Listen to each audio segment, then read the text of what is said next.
Again, an antique 1923 Singer 1530 with Tiffany or gingerbread decals.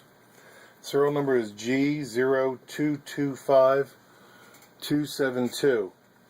The machine has really good decals, pretty much all intact with some wear here, little wear. And basically just show, well, it stitches.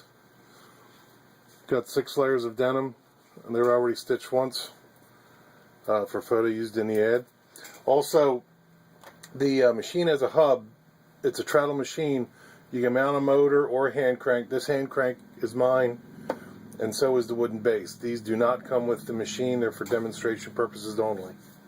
So it needs to be treadle cabinet mounted, or you can fit it with a hand crank or a motor and put it in a carry case. So just to show you,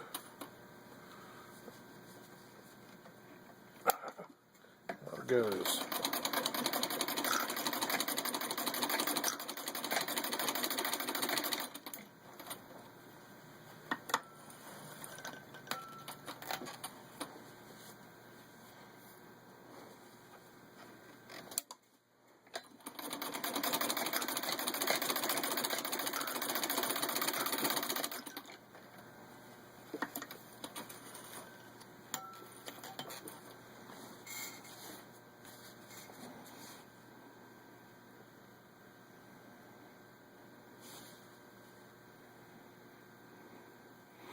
There you can see it's got an equal stitch on both sides.